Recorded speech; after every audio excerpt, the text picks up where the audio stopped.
Уште еднаш се докажува бескорисноста на паспортите во полициската работа. Инспекторот пак слезе на кеот и брзо тргна на кај бирото на конзулот. На свое итно барање веднаш беше воведен кај тој службеник.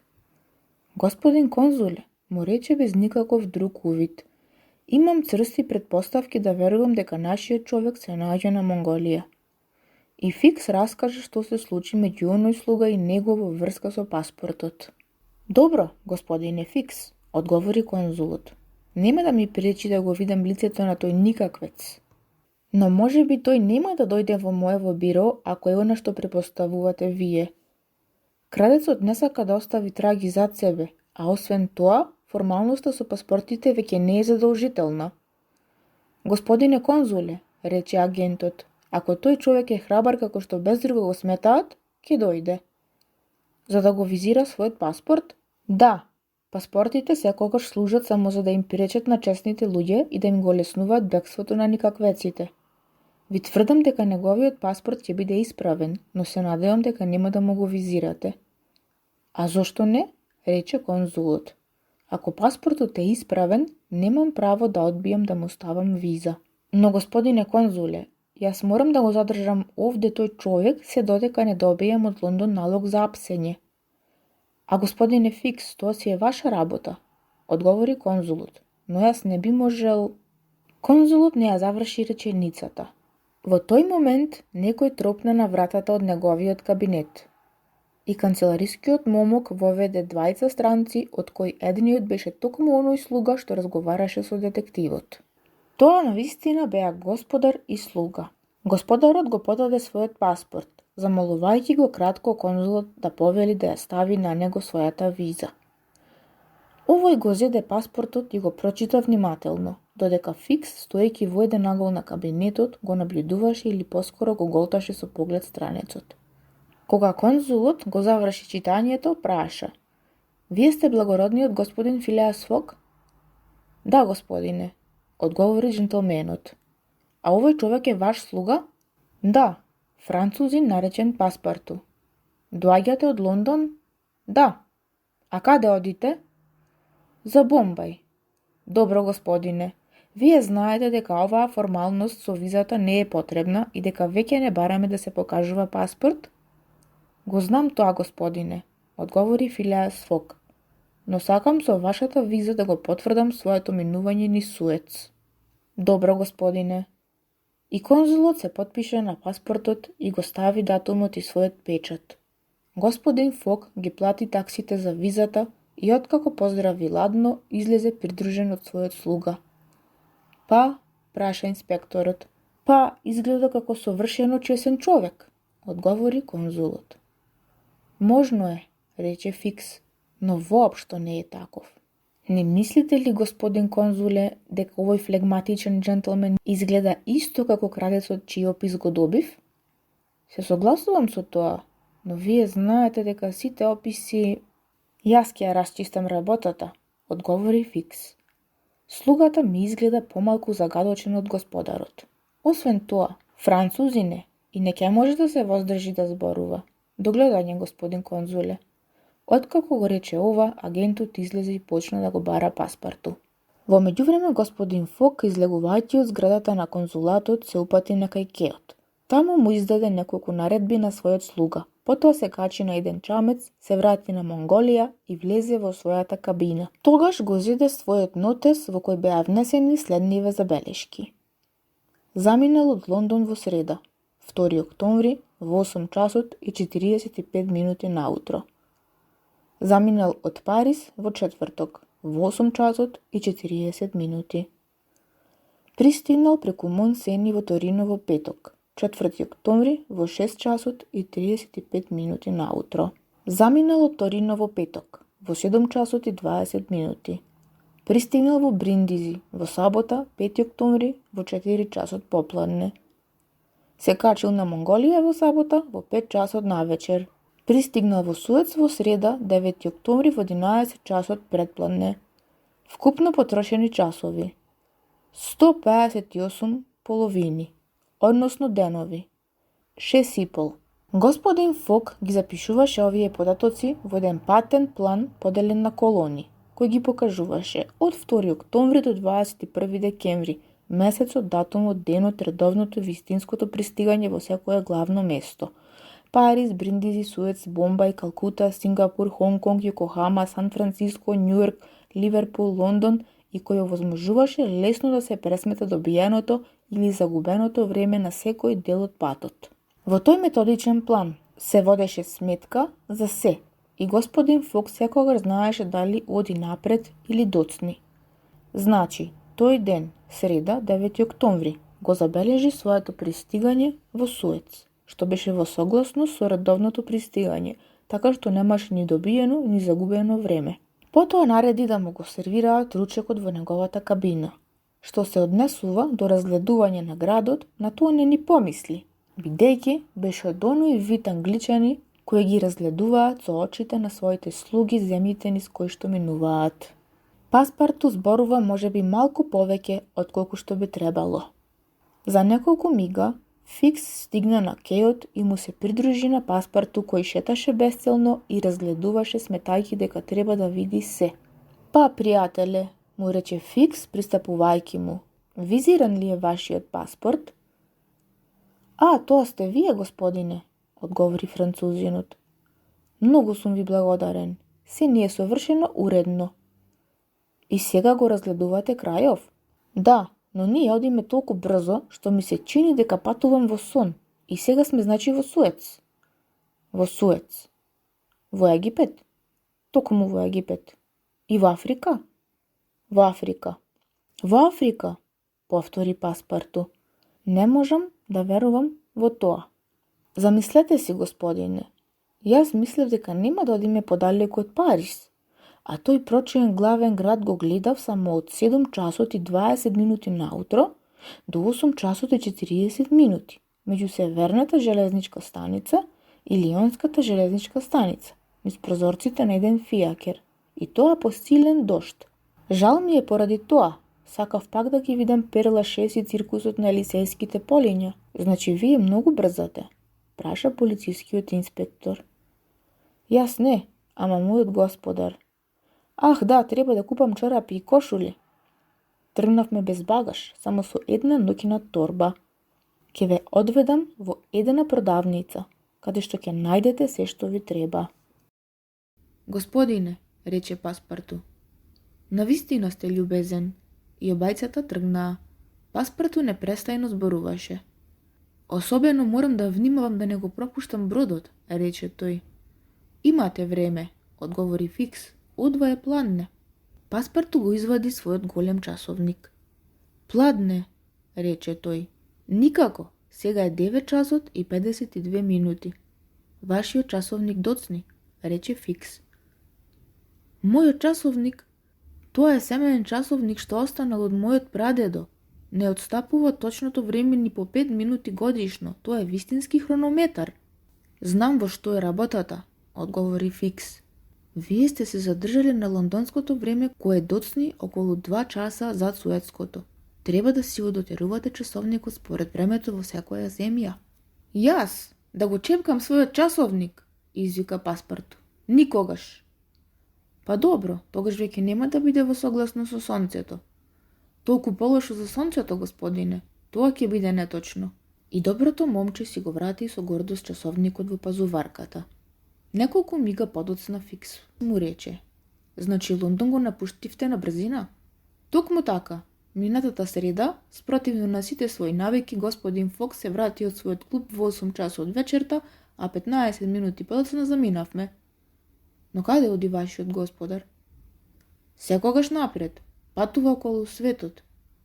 Околу светот? Извика Фикс. Да, за 80 дена.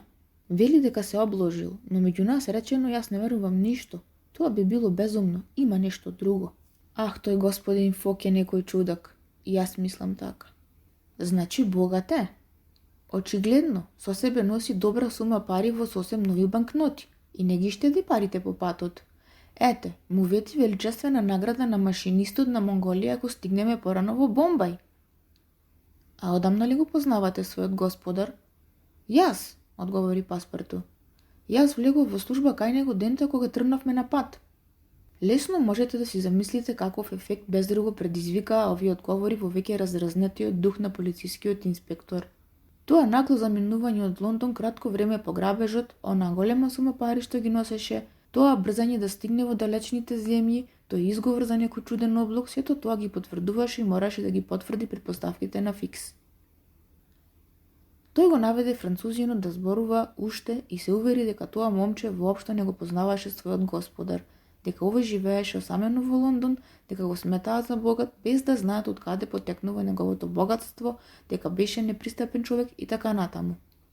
Но истовремено, Фикс можеше да го смета за сигурно тоа дека Филеас Фок нема да слезе во Суец и дека навистина оди за Бомбај. Далеку ли е Бомбај? Праша Паспарту. Доста далеку, одговори агентот. Ќе треба да пловите уште 10 дена. А каде мислите дека се наоѓа Бомбај? Во Индија. Во Азија. Се разбира. По ѓаволите. Сакам да ви кажам, има нешто што ме загрижува. Тоа е мојата славина. Каква славина? Славината за газ што заборавив да ја затворам и сега газот гори на мојата сметка. Значи пресметав дека плаќам по 2 шилинга на 24 часа. Точно 6 пенија повеќе отколку што заработувам и ќе сватите дека ако патувањето се продолжи малку... Дали Фикс ја свати работата со газот? Тоа е малку веројатно. Тој веќе не слушаше, а ми донесуваше одлука. Французинот и тој стигнаа до продавницата. Фикс го остави својот придружник да купува таму. Му препорача да не го пропушти заминувањето на Монголија и со сета брзина се врати во бирото на конзуларниот агент. Сега кога беше сосем убеден, Фикс си ја поврати сета ладнокрвност. Господине, му рече на конзулот, веќе нема никакво сомневање. Го имам мојот човек. Се прави чудак што сака да го обиколи светот за 80 дена. Па тогаш тоа е некој препреден човек, одговори конзулот, и смета да се врати во Лондон откако ќе ги залаже сите полицајци од двата континента. Ќе го видиме тоа, рече Фикс. Но да не се лажете, праша уште еднаш конзулот. Не се лажам. Тога зошто на тој крадец му беше важно да го потврди Софи за своето заминување низ Суец? Зошто? Не знам, господине конзуле, одговори детективот. Ама слушајте. И тој со неколку збора му ги раскажа најважните делови од својот разговор со слугата на споменатиот Фок. Навистина, рече конзулот. Сите предпоставки се против тој човек. И што ќе сторите? Ќе пратам телеграма во Лондон со барање веднаш да ми упатат налог за апсење во Бомбај. Ќе се качам на Монголија, ќе го следам својот крадец до Индија и таму на таа англиска земја ќе му пристапам учтиво со налогот в рака и ќе му ја ставам раката на рамо. Откако ги изговори ладно овие зборови, агентот се збогува со конзулот и отиде во телеграфското биро. Оттаму му ја прати на управникот на престолнинската полиција телеграмата што ни е позната. Четврт час подоцна, Фикс со својот лесен багаж в рака, но добро снабден со пари, се качи на Монголија и наскоро брзиот параброд ги засече со полна пара водите на Црвеното море. Црвено море и Индискиот океан покажуваат наклоност кон целите на Филеас Фок. Растојанието меѓу Суец и Аден изнесува точно 1310 милји и прописите на компанијата им дозволуваат на незините параброди да го минат за 138 часа. Монголија, чии огнови беа силно разгорени, се стремеше да стигне пред одреденото време. Повеќето од патниците што се качија во Бриндизи патува за Индија. Едни одеа за Бомбај, други за Калкута, ама преку Бомбај, зашто откако беше воспоставен железнички сообраќај преку целиот Индиски полуостров, веќе нема потреба да се обиколува од кај Цейлон.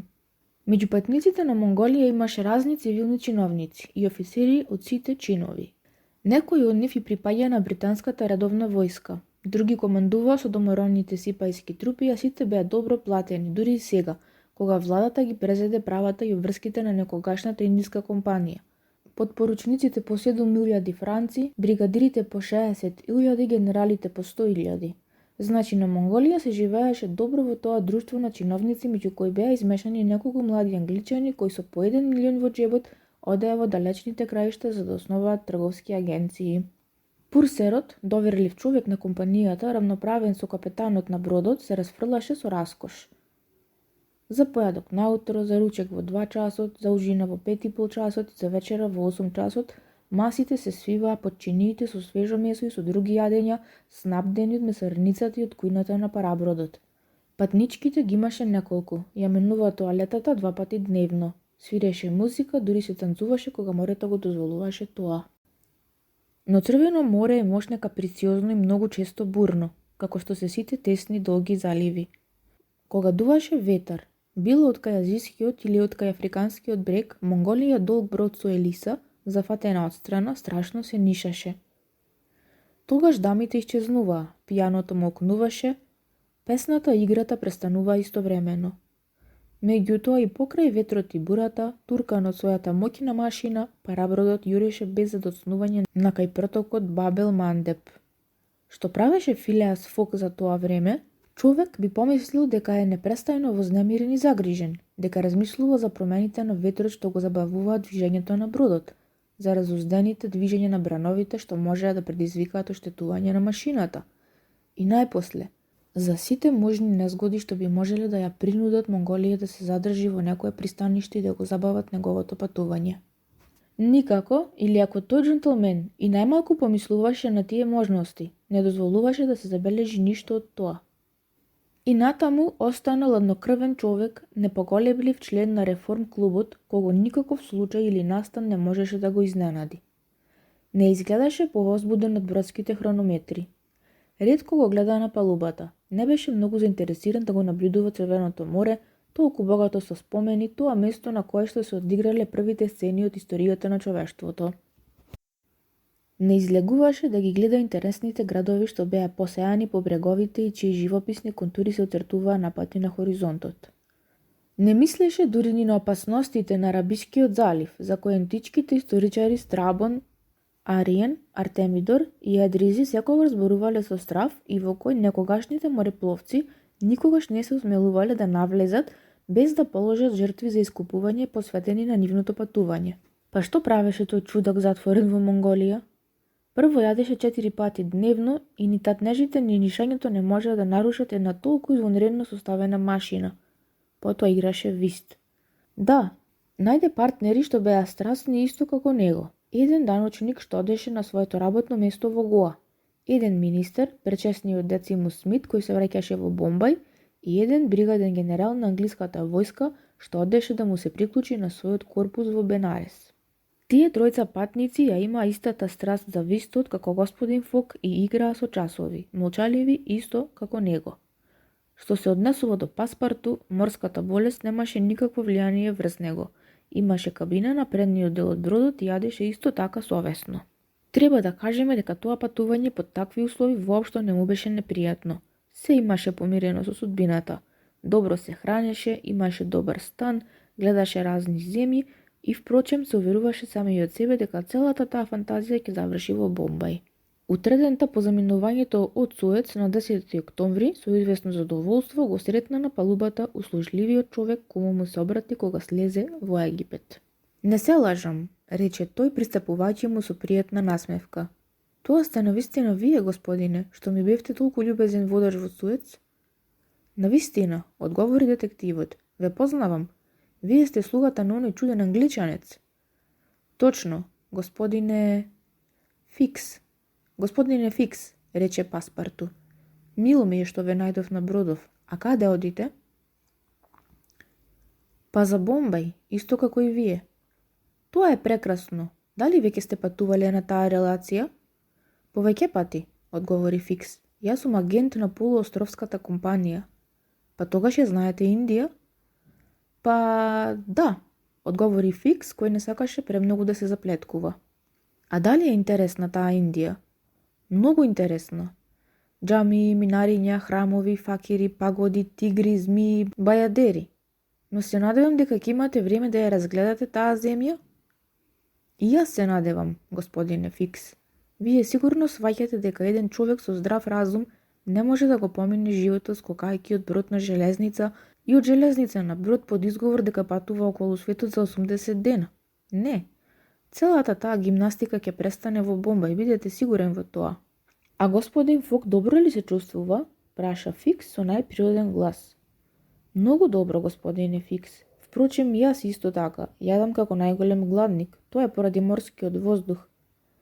А вашиот господар никогаш не го гледам на палубата. Никогаш. Не е любопитен.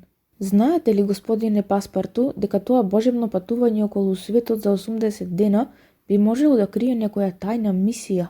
Например, некоја дипломатска мисија?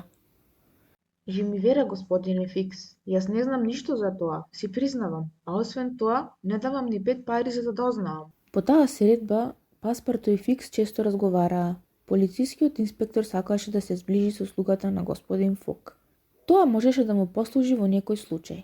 Затоа често му понудуваше во барот на Монголија некоја чашка виски или пелеил што доброто момче ја прифаќаше без да се воздржува и возвраќаше со иста мера за да не остане должен, заклучувајќи впрочем дека тој Фикс е многу чесен джентлмен. Во меѓувреме, парабродот напредуваше брзо. На 13 ја забележаа мока, што се појави обрабена со разурнати ѕидини, над кои се издигаа неколку зелени урми. Во далечината во планините се протегаа пространи полиња со кафе. Паспарту го гледаше со восхит тој славен град и дури заклучи дека со своите тркалезни ѕидови и со една разурната тврдина, што се оцртуваше како рачка, личи на огромна половина од шолја. Во текот на следната ноќ, Монголија го помина протокот Бабел Мандеб, чие име на арапски значи врата на солзите, а утредента на 14 пристигна во Стимер Поинт, северозападно од Аденското пристаниште. Таму мораше да ги обнови своите резерви од гориво. Снабдувањето на бродовите со гориво на толкова далечено со центрите на производството е сериозна и важна работа. Само за полуостровска компанија тоа представува годишен трошок од 800.000 ливри.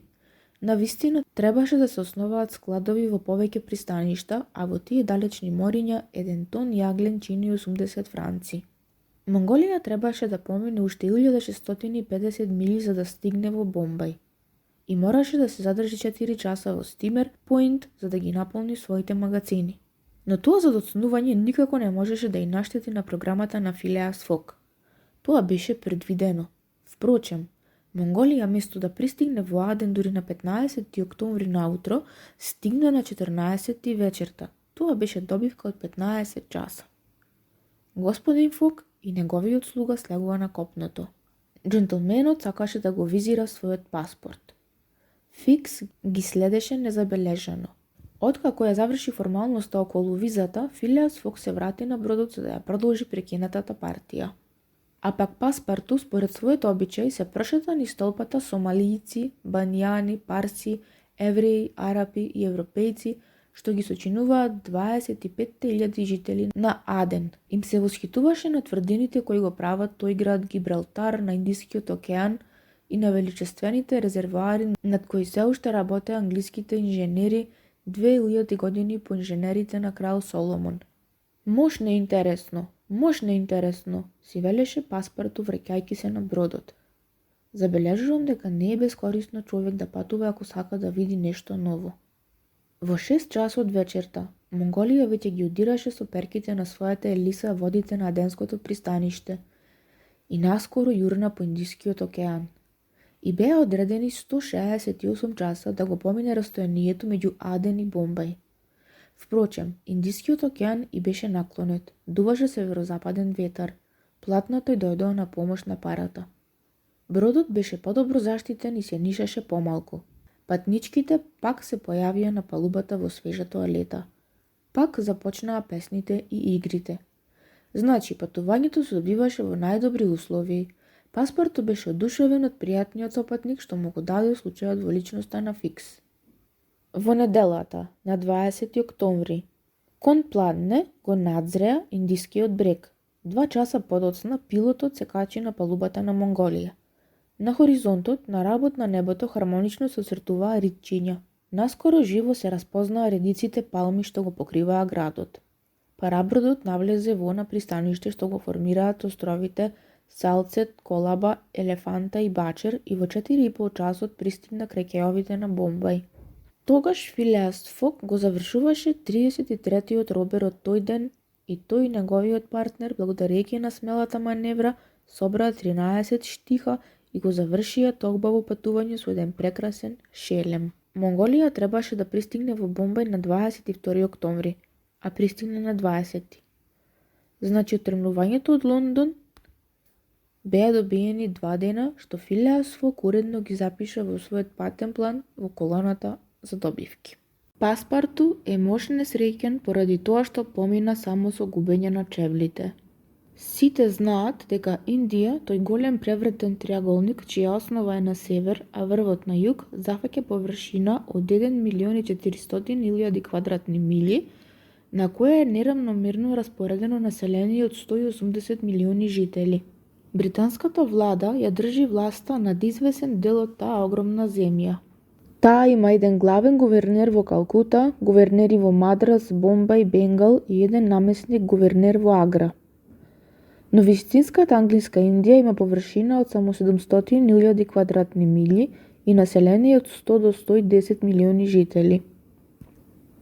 Тоа значи дека еден значителен дел од територијата се уште не е под власта на кралицата и навистина некои раџи во внатрешноста, диви и страшни, се уште имаат апсолутна индуска независност. Од 1756 година, времето кога била основана првата англиска населба, на местото што денес го зазема градот Мадрас, до онаа година кога избувна востанието на сипајците, славната индиска компанија беше семокина. Таа постепено си присвојуваше разни покрајни, што ги купуваше од раџите ветувајќи им доживотни ренти, кои потоа или ги плаќаше слабо или воопшто не ги плаќаше. Таа ги наименуваше главниот гувернер и сите цивилни или воени чиновници, но сега таа веќе не постоеше и англиските поседи во Индија потпаѓаат директно под круната. Затоа погледите, начинот на живеењето и етнографските поделби на полуостровот секојдневно се менуваат. Некогаш таму се патувало со сите старински средства за превоз, пешки, на конј, со двоколка, со кола, со носилка, на човечки грб, со кочија и така натаму. Сега парабродите ги крстосуваат со голема брзина Инт и Ганг, а железницата што ја минува Индија по сета нејзина ширина, разгранувајќи се патем, овозможува да се стигне од Бомбај до Калкута само за 3 дена. Трасата на таа железничка пруга не минува во права линија низ Индија.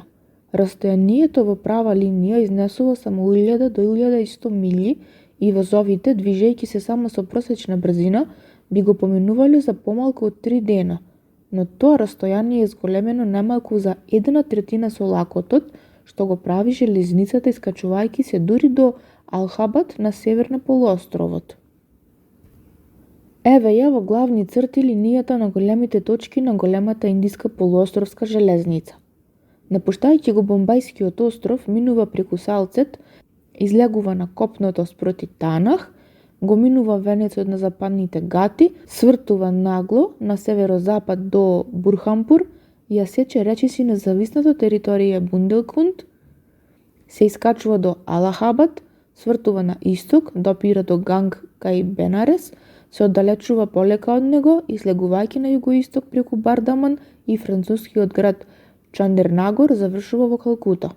Кога патниците на Монголија слегоа во Бомбај, беше 4,5 часот попладне, а возот за Калкута тргнуваше точно во 8 часот.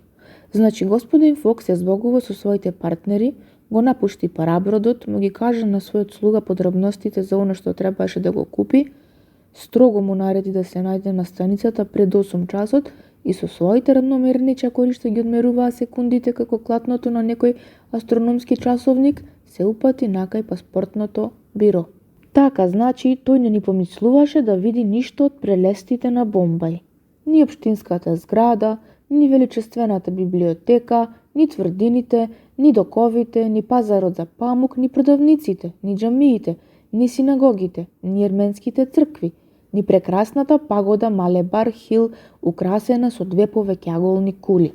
Не ги разгледа ни бисер делата на елефанта, ни незините таинствени подземни гробници, скриени југоисточно од пристаништето, ни пештерите канери на островот Салцет, тие прекрасни остатоци од будистичката архитектура. Не, ништо. Откако излезе од паспортното биро, Филеас Фок мирно тргна на железничката станица и таму порача да му донесат вечера. Меѓу другите јадења, гостилничарот сметаше дека треба да му препорача некаков дивеч од домашен зајак, за кој му рече дека е извонреден. Филеас Фок го прифати дивечот и го проба совесно, но и покрај зачинетиот сос, оцени дека е невкусен. Задзвони по гостилничарот. Господине, му рече гледајќи го втренчено. Дали е ова зајак? Да, милорде, одговори безобзирно никаквецот. Зајак од џунглите.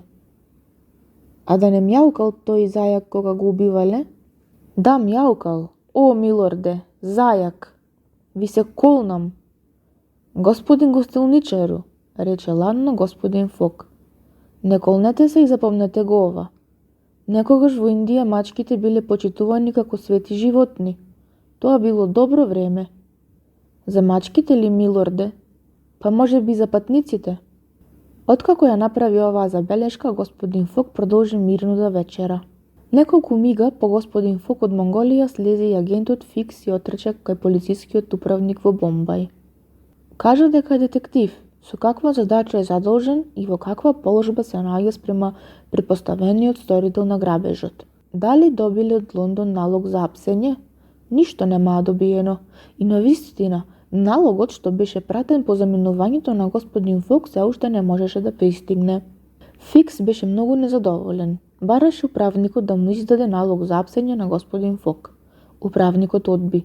Работата беше во надлежност на престолнинската управа и само таа можеше законски да издаде налог. Таа строгост на принципите, тоа целосно почитување на законот, што се објаснува совршено со англиските обичаи, не дозволува никакво самоволие во однос на личната слобода. Фикс не навалуваше понатаму и свати дека мора да се помири со судбината и да го чека својот налог, но реши никако да не го губи од видот својот таинствен никаквец за сето време додека престојува во Бомбај.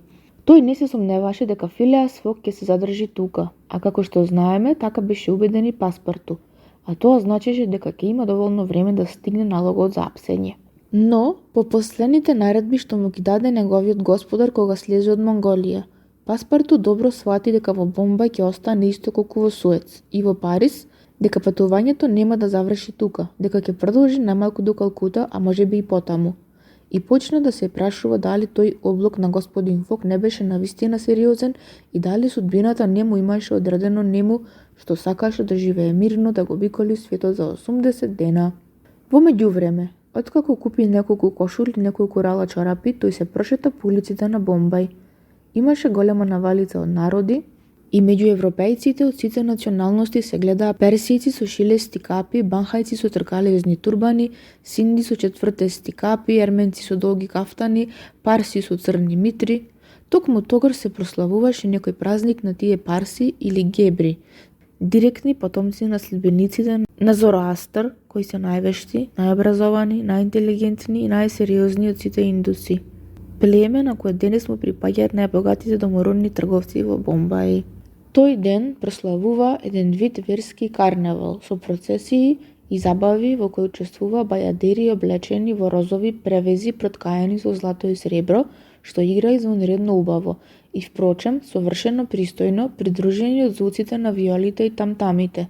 Овде нема потреба ни да споменуваме дека Паспарту ги набљудуваше тие интересни свечерности со ширум отворени очи и уши и дека неговиот изглед и неговото лице оддава најнов глупак што може да се замисли. За негова несреќа и за несреќа на неговиот господар, на кого за малку не му го расипа патувањето, неговата љубопитност го одвлече подалеку од колку што требаше. И навистина, откако го виде карневалот на парсите, Паспарту се упати некај станицата кога минувајќи пред прекрасната пагода Малебар Хил, му дојде несреќната мисла да ја разгледа и внатре. Но не знаеше две нешта. Прво, дека влегувањето во некои индуски пагоди е строго забрането за христијаните, а потоа дека и самите верници не можат да влезат во нив без да си ги собојат чевлите пред вратата. Овде треба да се забележи дека англиската влада од политички причини ја почитува и бара да се почитува до најбеззначајните ситници домашната вера и строго го казнува секој оно што ќе ги прекрши обичаите. Паспарту влезе таму без да помисли ништо лошо, како обичен турист, и почна да му се восхитува на блескавиот сјај на браманските украси во внатрешноста на Малебар Хил, кога одеднаш беше кутнат на светите плочки.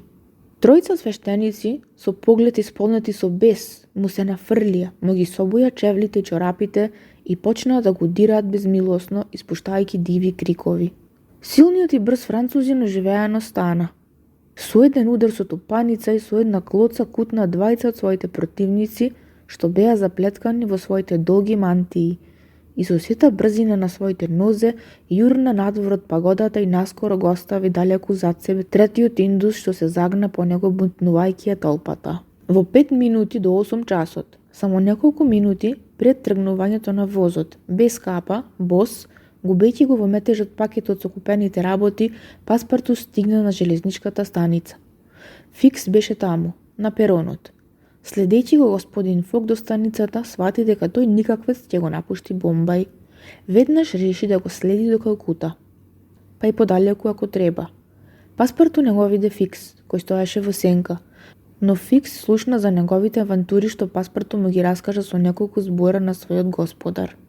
Се надевам дека тоа нема да ви се повтори, одговори едноставно Филеас Фок, влегувајќи во еден вагон на возот. Кутрото момче, босо и сето збунето, тргна по својот господар без да рече ни збор повеќе. Фикс повте да се качи во еден друг вагон, но му скимна една мисла која нагло го измени неговиот план за заминување. Не, останувам, си рече со умот. Престап направен на индиската територија. Го држам враз се својот човек. Во тој момент локомотивата испушти силен писок и возот исчезна во ноќта. Филеас Фок купува едно превозно средство по баснословна цена. Возот тргна во тврдениот час. Носеше извесен број патници, неколку офицери, граѓански чиновници, трговци со опиум и индиго кои нивната трговија ги викаше во источните делови на полуостровот. Паспарту се наоѓаше во исто купе со својот господар. На седиштето во спротивниот агол седеше еден трет патник. Тоа беше бригадниот генерал Сер Френсис Кромерти, еден од партнерите на господин Фок за време на патувањето од Суец за Бомбај, кој требаше да им се приклучи на своите трупи што беа сместени крај Бенарес. Сер Френсис Кромерти, висок рус, на возраст од околу 50 на години, многу се истакна за време на последниот бунт на сипајците и навистина заслужуваше да го сметаат за домородец. Уште од млади години живееше во Индија и многу ретко се појавуваше во својот роден крај. Тоа беше образовен човек кој со задоволство би раскажувал за обичаите, историјата и организацијата на индуската земја, кога Филеас Фок би бил човек што би прашал за тоа. Но тој джентлмен не прашуваше ништо. Тој не патуваше, а ми опишуваше круг. Тоа беше тешко тело што патуваше во орбита околу земјината топка според законите на рационалната механика. Во тој момент ја разгледуваше во своите мисли сметката за потрошените часови од заминувањето од Лондон и би си ги протрил рацете кога неговата природа би била склона да прави непотребни движења. Сер Френсис Кромерти го спозна чудаштвото на својот сопатник, иако го проучуваше само со картите врака меѓу два робера. Значи тој оправдано се прашуваше дали под таа ладна надворешност чука човечко срце, дали душата на Филеас Фок е чувствителна спрема природните убавини и спрема моралните стремежи. За него тоа беше прашање. Од сите чудаци што ги имаше сретнато бригадниот генерал, ниеден не можеше да се спореди со тој производ на екзактните науки. Филеас Фок воопшто не го криеше од Сер Френсис Кромерти својот план за патување околу светот, ниту под какви услови го изведуваше тоа патување. Бригадниот генерал не гледаше во тој облок ништо друго, освен безцелна ексцентричност на која и не достигаше неопходното трансире бенефакиендо, што би морало да го води секој разумен човек. Чудниот джентлмен очигледно ќе го помине патот по кој што одеше без да направи ништо ни за себе, ни за другите. Еден час, откако го напушти Бомбај, возот го помина островот Салцет преку вијадуктите и веќе јуреше по континентот. На станицата во Карлијан го остави десно кракот од железницата кој, преку Кандалах и Пунах, слегува на југоисток на Индија и стигна до станицата Пауел. На тоа место навлезе во мощно разгранетите планини Западни Гати, венец со подножје од трап и базалт, чии највисоки врвови се покриени со густи шуми. Од време на време, сер Френсис Кромерти и Филеас Фок разменуваа по некој збор и сега бригадниот генерал, оживувајќи го разговорот што често прекинуваше, рече: Пред неколку години, господине Фок, на ова место би можело да дојде до задоцнување кое веројатно би го нарушило вашиот патен план. Зошто, сер Френсис? Затоа што железничката пруга се прекинуваше во подножјето на планиниве, што требаше да се минува во носилки или на грбот на понијата, дури до станицата во Кандалах што се наоѓа на спротивната падина. Тоа задоцнување воопшто не би ја нарушило мојата програма, одговори господин Фок. Јас ја предвидов можноста за известни пречки. Па сепак, господине Фок, продолжи бригадниот генерал, со авантурата на момчево сте ризикувале да си земете на глава мощна голема белја. Паспарту спиеше длабоко, со нозете завиткани во патното ќебе, и не ни сонуваше дека зборуваат за него. Англиската влада е крајно строга, и тоа со право, спрема тој вид престапи, продолжи сер Френсис Кромерти. Пред се, држи до тоа да се почитуваат верските обичаи на индусите и ако го фатеа вашиот слуга, па добро, ако го фатеа, сер Френсис, одговори господин Фок, ќе го осудеа, ќе си ја издржеше казната, а потоа мирно ќе си се вратеше во Европа. Не гледам зошто тоа би можело да го задржи неговиот господар. По ова разговорот прекина. Во текот на ноќта возот ги помина гатите, мина низ насик и утредента на 21. октомври јуреше низ речиси рамниот предел што го формира територијата Кхандиш. Во добро обработеното поле имаше многу села над кои минарињата на пагодите ги заменува европските црквени камбанарии. Многобројни рекички, повеќето притоки, притоки на притоките на Годавари, го наводнуваат тој плоден предел. Паспарту се имаше разбудено. Гледаше и не можеше да верува дека минува низ земјата на индусите во воз на големата полуостровска железница. Тоа му изгледаше неверојатно. Па сепак ништо не беше пореално од тоа. Локомотивата, управувана од рацете на англиски машинист и ложена со англиски јаглен, го испушташе својот чад над плантажите со памук, кафе, мускатни оревчиња, карамфилово дрво и црвен бибер. Парата се виеше во спирали околу групите палми, меѓу кои се појавуваа живописни бунгалови, неколку вихарии, еден вид напуштени манастири и прекрасни храмови збогатени со неисцрпните украси на индиската архитектура. Потоа во недоглед се протегаа огромни рамнини, џунгли во кои имаше змии и тигри, што се плашеа од татнежот на возот, и најпосле шуми испресечени од железничката линија, се уште полни со слонови што го гледаа замислено минувањето на забревтаната композиција. Тоа утро, зад станицата Малегаон, патниците минаа низ онаа несреќна територија што толку често е облевана со крв од верниците на божицата Кали. Недалеку се издигаа Елора и нејзините прекрасни пагоди, а малку подалеку славниот Аурангабад, престолнината на дивиот Аурангзеб. Сега само главен град на една од провинциите оттргнати од Низамското кралство.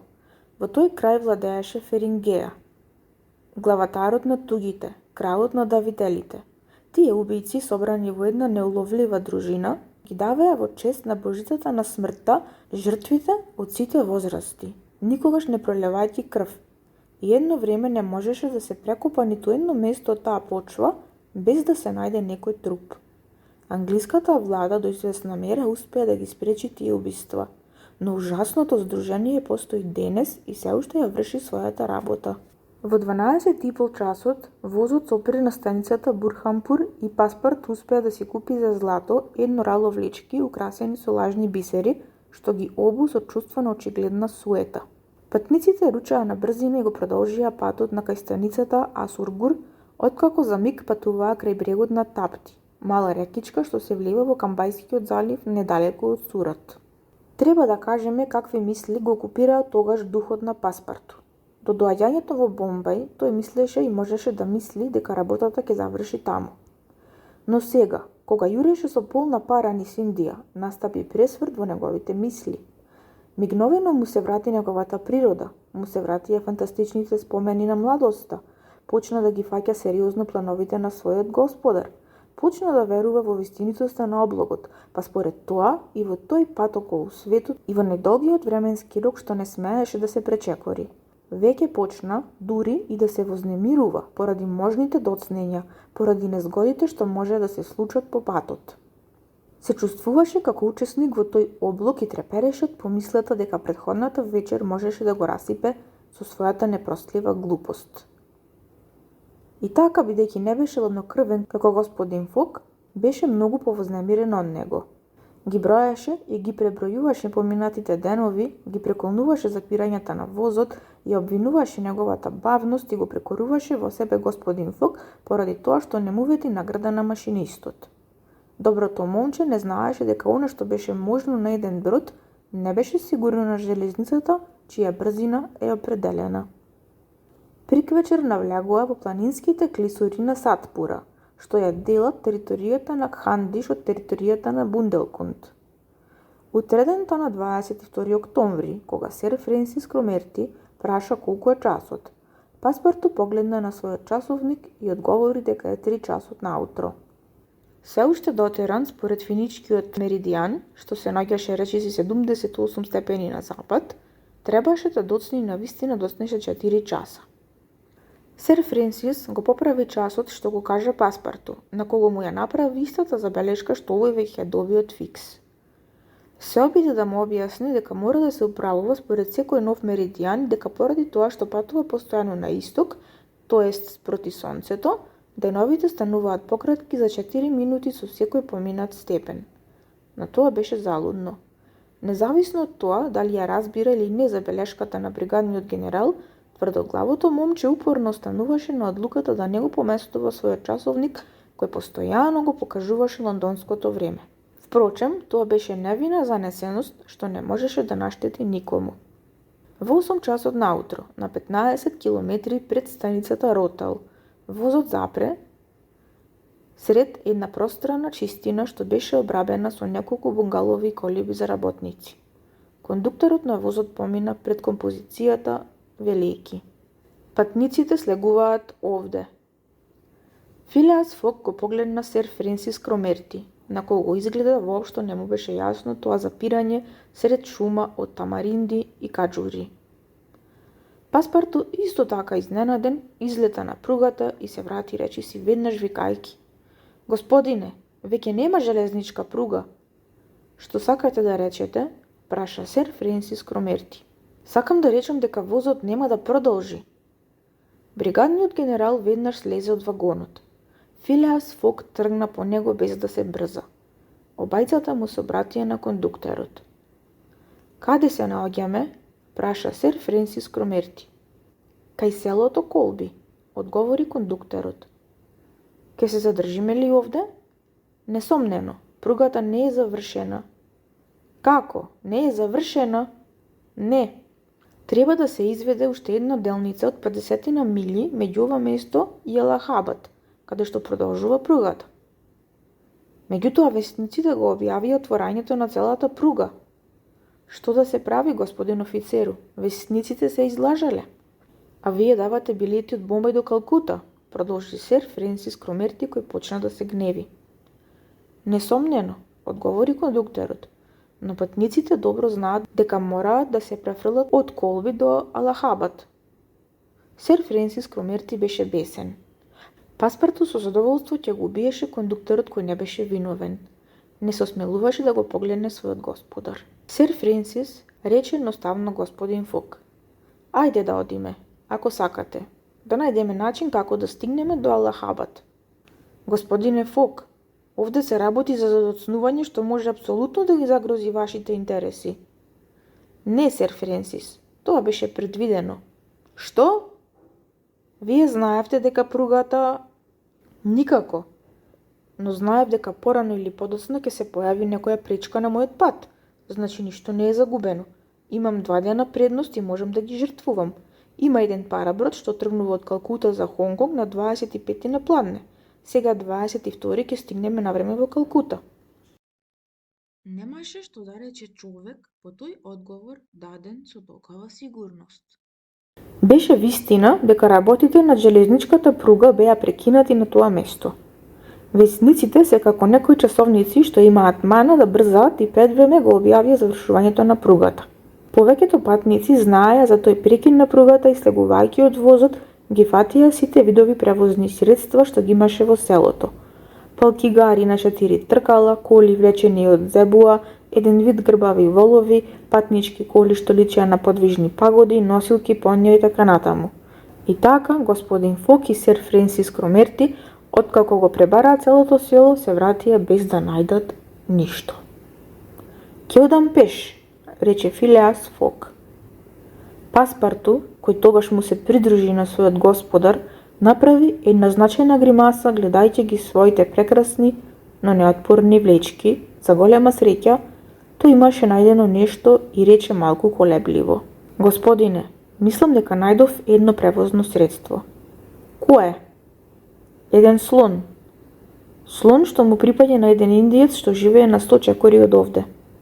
"Ајде да го видиме слонот," рече господин Фок. 5 минути подоцна, Филеас Фок, сер Френсис Кромерти и Паспарту стигнаа до една колиба што се потпираше на еден ограден простор затворен со високи колци. Во колибата имаше еден индиец, а во оградениот простор еден слон. По нивно барање, индиецот ги воведе господин Фок и двајцата негови сопатници во оградениот простор. Таму се најдоа пред едно полуприпитомено животно што неговиот сопственик не го гледуваше за влечење на товар, ами за борба. За таа цел беше почнал да го менува природно короткиот карактер на животното, така што постепено го доведуваше до оној крајен степен на јарост што на индуски јазик се вика мач, и тоа така што 3 месеци го хранеше со шеќер и маст.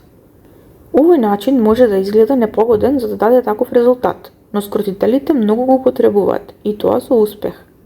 За голема среќа на господин Фок, тој слон одвај беше почнал да се навикнува на таа постапка и мачот се уште не доаѓаше до израз. Киуни, тоа беше името на животното.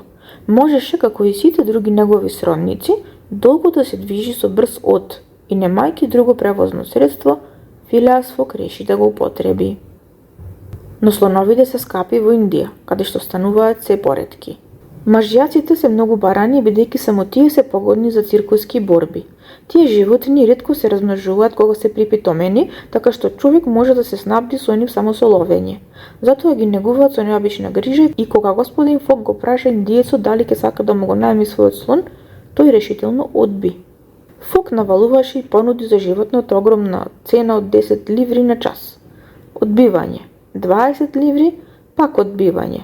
40 ливри и натаму одбивање. Паспарту подскокнуваше при секое покачување, но индиецот не доаѓаше во искушение. Меѓутоа сумата беше добра. Под претпоставка дека на слонот ќе му требаат 15 часа за да стигне во Алахабад, би му донел на својот стопан 600 ливри. Тогаш Филеас Фок, без да се возбуди ни најмалку, му предложи на индиецот да му го купи животното и уште веднаш му понуди 1000 ливри. Индиецот не сакаше да продава, можеби никаквецот намириса одлична работа. Сер Френсис Кромерти го тргна настрана на господин Фок и му рече да размисли пред да отиде понатаму. Филеас Фок му одговори на својот сопатник дека нема навика да работи без размислување, дека најпосле се работи за облог од 20.000 ливри, дека тој слон му е неопходен и дека ќе го добие, па дури да мора да плати за него 20 пати повеќе од колку што вреди. Господин Фок се врати кај индиецот, чии ситни очиња, светнати од лакомост, јасно покажува дека нему му е важна само цената. Филеас Фок понуди едно по друго 1200 ливри, потоа 1500, па 1800 и најпосле 2000. Паспарту, кој обично беше толку црвен, побледе од возбуда. На 2000 ливри индиецот се предаде. "Жими влечкиве," извика Паспарту.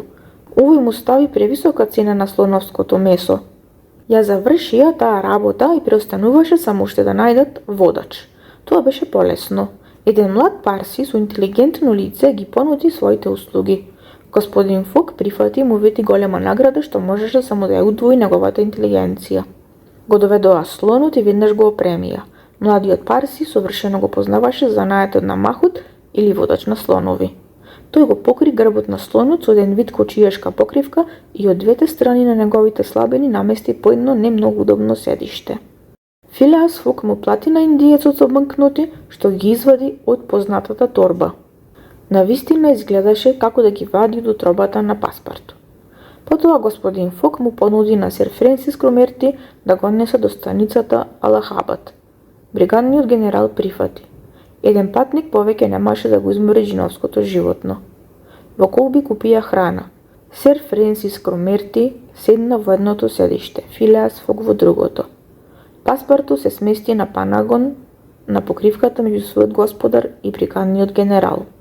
Водачот јавна на вратот на слонот и во 9 часот животното излезе од селото и навлезе по некраткиот пат во густата шума од латании.